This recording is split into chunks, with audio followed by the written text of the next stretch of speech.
Kalau nggak salah si Nairobi ini salah satu dari gerombolan penjahatnya yang lagi ngerampok bank. Di sini kondisinya dia sedang hamil. Kalau kita lihat dari cara si Nairobinya bernapas, bisa kedengeran tuh kita ada di sini pasiennya ada darah di sekitar mulutnya. Barusan dibilang sama si Helsinki juga bahwa Nairobi sedang mengalami namanya pneumotoraks.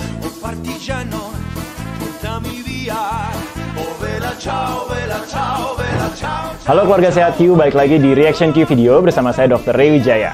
Hari ini saya ditantangin nih sama tim Sehat Q buat ngasih reaction terhadap satu scene kedokteran. Kita coba cek langsung ya, scene kedokterannya apa. Let's do it. Oke. Oh, ini film Money Heist. Saya nonton ya. Heist.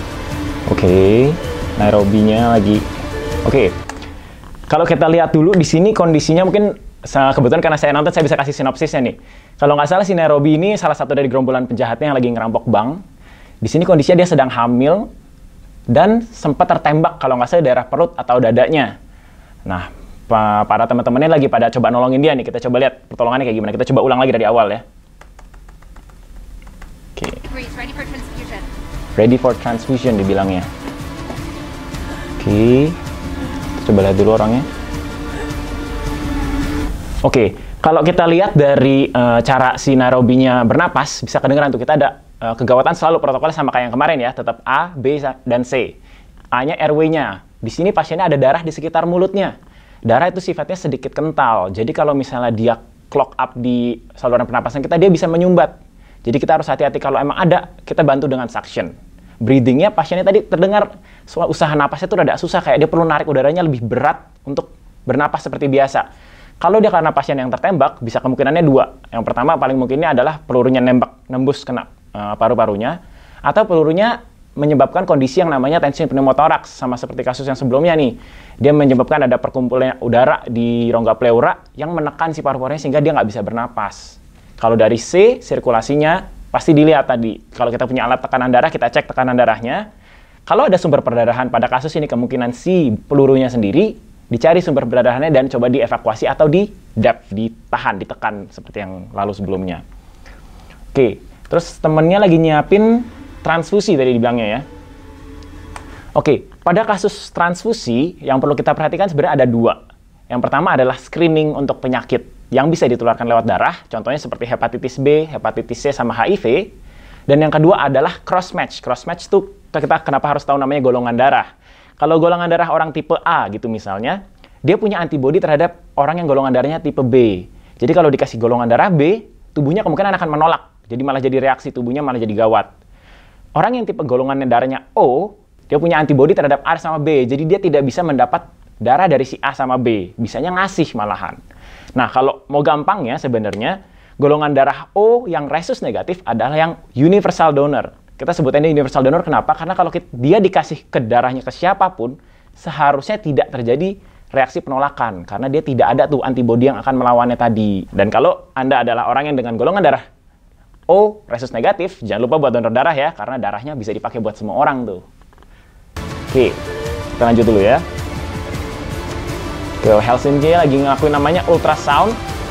It's right here, with the lid. It's behind the seventh rib. Behind the seventh rib. Oke, jadi kalau dari ultrasound yang dilakukan sama Helsinki ini berguna banget nih pada kasus ini. Dia bisa, kalau kita ketemu pasien kegawatan di IGD, kita akan ngelakuin pemeriksaan yang secepat mungkin untuk memvisualisasi kemungkinan pelurunya adanya di mana, atau perdarahan hebatnya di mana. Dengan menggunakan USG, kita bisa lihat itu ada terkumpulnya cairan, misalnya di rongga perut, atau di kasus ini misalnya di dada, dibilangnya tadi seventh rib, iga ke-7. Kalau pada penggunaan di area yang banyak tulangnya, sebenarnya USG itu sangat sulit buat dilakukan. Sangat bergantung sama kemampuan operatornya. Karena kalau dia tulang, tampakannya dari USG itu akan jelas gitu. Tulangnya akan terlihat lebih putih, tapi di bawahnya akan gelap. Jadi kalau pelurunya nyumpelnya di belakang si tulangnya, dia akan sulit terlihatnya. Tapi kalau pelurunya sendiri karena dia terbuat dari metal, dia akan tampak warnanya putih. Dan begitu dia di bawahnya dari si metal tersebut, dia akan ada namanya sebutannya comet tail. Dia putihnya akan panjang ke bawah.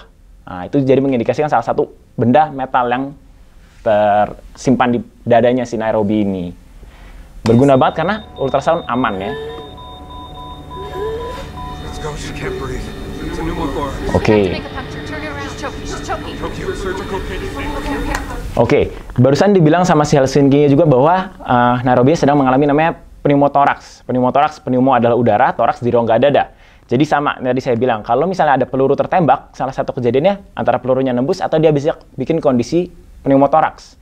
Terkumpulnya balon, kayak ada balon di rongga sekitar selimut yang menyelimuti paru-paru, di mana dia menekan si paru-parunya sehingga si Nairobi jadi susah buat bernapas. Tindakan evakuasinya adalah kita harus dekompresi, bisa menggunakan katup saluran tertutup yang kayak kemarin, atau ada needle thoracotomy juga. Mungkin kalau nggak salah dikasihnya yang ini nih. Hairs between the lungs and chest wall. Iya. Hurry up, Helsinki.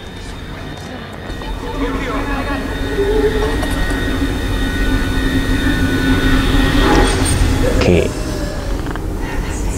Ya.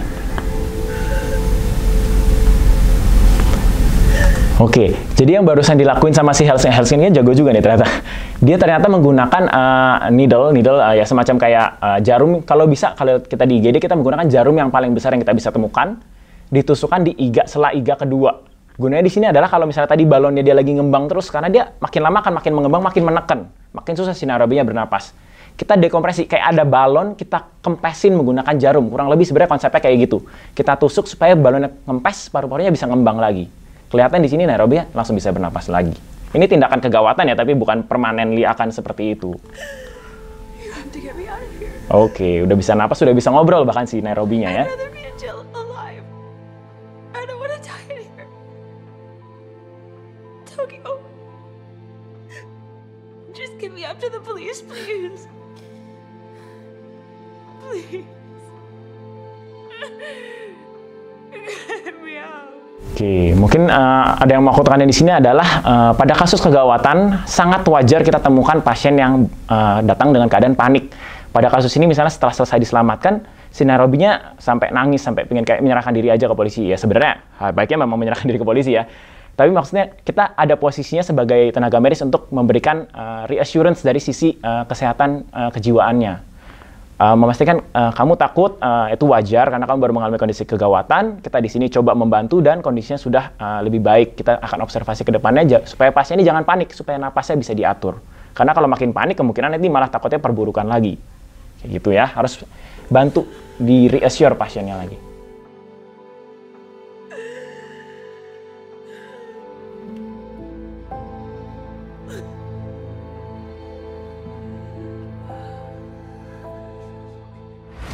Oke, jadi kalau dari scene kedokteran yang barusan kita lihat, itu adalah tindakan kegawatan di mana temannya tertembak peluru, sudah dilakukan ABC, yang kena adalah circulation-nya di mana kehilangan banyak darah, perlu ditransfusi, dan pernapasannya terganggu, perlu di needle decompression, supaya tadi balon yang neken paru-parunya bisa kempes. Nah, yang menariknya di sini adalah kalau kita sebagai tenaga medis, kita tidak bisa tuh milih-milih pasien. Jadi pasien apapun yang datang dengan kegawatan, mau background-nya dia melakukan tindak kriminal apapun, kita harus selamatkan nyawanya sebisa mungkin. Untuk tindakan pertanggungjawaban nanti secara hukum dilakukan oleh lembaga hukumnya masing-masing.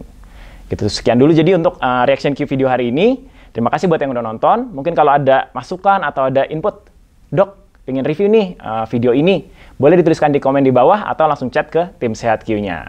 See you again next time. Bye.